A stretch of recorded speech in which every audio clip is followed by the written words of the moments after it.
ఒక prestigious company అది ఇండియాకి, నాట్ ఓన్లీ ఫర్ ఆంధ్రప్రదేశ్ అండి. అమర్ రాజా అనేది బ్యాటరీ ఇండస్ట్రీలో ఇండియాకే ఒక ప్రెస్టీజియస్ అది. అలాంటి దాన్ని అక్కడి నుంచి పారదోలేరు, హైదరాబాద్ వచ్చేసింది కదా అమర్ రాజా.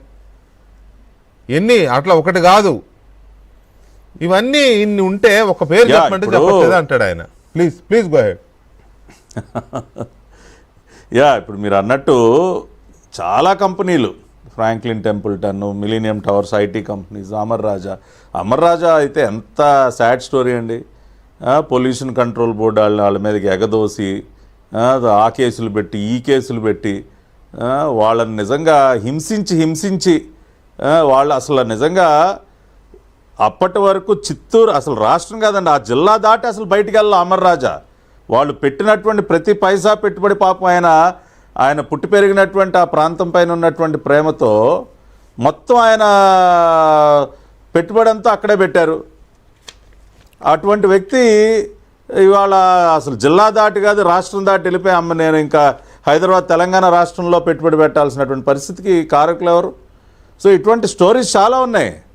ఆనాడు జగన్మోహన్ రెడ్డి యొక్క జే ట్యాక్స్ దెబ్బకి పారిపోయినటువంటి కంపెనీలు, వాళ్ళు పడినటువంటి బాధలు కథలుగా చాలా ఉన్నాయి. ఇవాళ అసలు మళ్ళీ మేము పెట్టుబడులు ఆహ్వానిస్తున్నటువంటి సమయంలో కూడా ఆనాటి భయంతో ఉన్నటువంటి వాళ్ళు మళ్ళీ ధైర్యం నింపి మళ్ళీ వాళ్ళని ఎన్నో రకాలుగా కన్విన్స్ చేసి మళ్ళీ ఈ రాష్ట్రానికి పెట్టుబడులు రావాల్సినటువంటి పరిస్థితి. రెండోది అప్పుల గురించి, సంక్షేమ పథకాల గురించి, ఆదాయం గురించి మాట్లాడుతూ ఉన్నాడు. ఆ రోజు అన్ని లక్షల కోట్ల అప్పులు ఉన్నాయి, ఇన్ని లక్షల కోట్ల అప్పులు ఉన్నాయి, మేము ఇచ్చిన దానికంటే ఎక్కువ సంక్షేమ పథకాలు ఇస్తామని ఎట్లా ప్రామిస్ చేశారని. ఇవాళ ఈ ఫైనాన్షియల్ ఇయర్ ఫస్ట్ క్వార్టర్లో, ఏప్రిల్ మే జూన్ ఫస్ట్ క్వార్టర్లో AP GST collection, GST revenue collection 8,860 crores, highest in the history of Andhra Pradesh after bifurcation.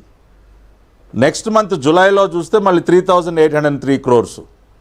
అట్లా ఎప్పుడు month on month record breaking GST revenues ఎందుకు వస్తూ ఉన్నాయంటే ఆ రకంగా బిజినెసెస్ మళ్ళీ ఫ్లరిష్ అవుతూ ఉన్నాయి. సంపద సృష్టించి మేము సంక్షేమ పథకాలు అమలు చేస్తున్నాం, కానీ వాళ్ళలాగా విచ్చలవిడిగా ప్రతి వారం మేము విచ్చలవిడిగా అప్పులు చేసి అప్పు చేసినటువంటి సొమ్ము ఏమన్నా సక్రమంగా ఖర్చు పెట్టారా, అదేమన్నా ప్రజలకు ఇచ్చారంటే అది లేదు కదా. ప్రతి ఒక్క సంక్షేమ పథకం మోసమే కదా. ఇవాళ ఈయన గారు అక్కసంతా ఏం లేదు వీకే గారు, చంద్రబాబు నాయుడు గారి ఇంటిగ్రిటీ గురించి, చంద్రబాబు నాయుడు గారి క్యారెక్టర్ గురించి ఇన్ని రకాలుగా కడుపు మంట అంతా ఎందుకు బయటపడేస్తూ ఉన్నాడంటే, కొడుకు అడ్డంగా దొరికాడు లిక్కర్ స్కామ్లో, ఈయన గారి పుత్రరత్నం. ఇవాళ మామూలుగా లేదు ఏడుపు. Sajjala Bhargava Reddy beam spaces LLP, beam spaces అనే కంపెనీలో చెవిరెడ్డి మోహిత్ రెడ్డి, ప్రద్యుమ్న అనే 2 వ్యక్తులతో కలిసి భార్గవరెడ్డి ఒక సూట్ కేస్ కంపెనీని పెట్టి ఆ లిక్కర్ సొమ్మంతా కూడా ఆ మనీ లాండరింగ్ చేసే వ్యవహారంలో మనోడి పాత్ర బయటపడింది. అక్కడి నుంచే ఆ ఏడుపు, ఆ కడుపు మంట, కొడుకు అడ్డంగా దొరికాడు కదా. మొన్నటి వరకేమో సోషల్ మీడియా ఇన్ఛార్జిగా నానా రకాలుగా ఎంత అసభ్యంగా అంటే అంత అసభ్యంగా ఒక సైకోలాగా ప్రవర్తించాడు, లిక్కర్ దానిలో దొరికాడు. దానికి ముందేమో ఈయన గారు ఎస్టేట్స్ అంట కడపలో,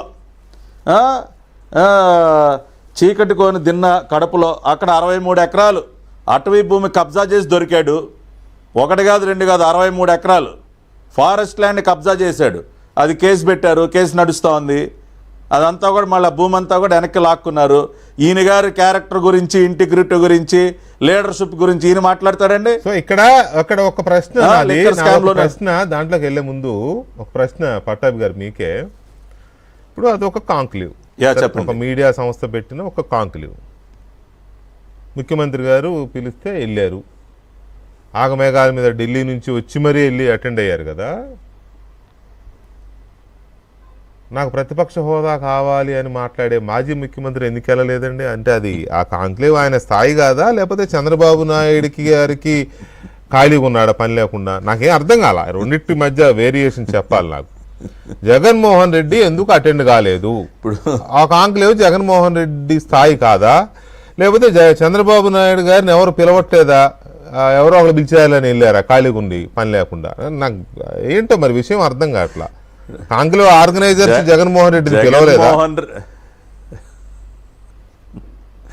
ఇప్పుడు పిలిచిన వెళ్ళాడు సార్. ఎందుకంటే గతంలో ఈ రకంగానే డాయస్లు ఎక్కి జాతీయ స్థాయిలో అంతర్జాతీయ స్థాయిలో ఎలా అబాస్పాలయ్యాడో. ఇప్పుడు దావోస్ లేలు కూర్చున్నాడు ఇలాగే, కూర్చుని క్వశ్చన్ అడగగానే ఇప్పుడు వరకు చాలా ఫేమస్ కదా, అటు ఇటు చాలా lengthy question, very lengthy question. అంటే మనోడికి అంత సీన్ లేదు. ఎంతసేపు ఒక కాగితం ముందేసుకుని తనకు కావాల్సిన వాళ్ళని ఒక నలుగురు ముందు పెట్టుకుని స్క్రిప్ట్ చదవటం తప్పితే క్వశ్చన్లా ఫేస్ చేసే సీన్ మనోడికి ఎక్కడ ఉంది సార్? దానికి ముందు ఆ ఇండియా టుడే దానిలో అక్కడ కూర్చుని అక్కడ నవ్వులు పాలయ్యాడు. కాబట్టి అంత విషయం లేదు. ఎంతసేపు కాగితాలు చదవటం తప్పితే అప్పటికప్పుడు ఎక్స్టెంపోర్లో క్వశ్చన్స్ ఆన్సర్ చేసే సినిమా మనోడికి ఎక్కడ ఉందండి. అందుకనే బంట్రోత్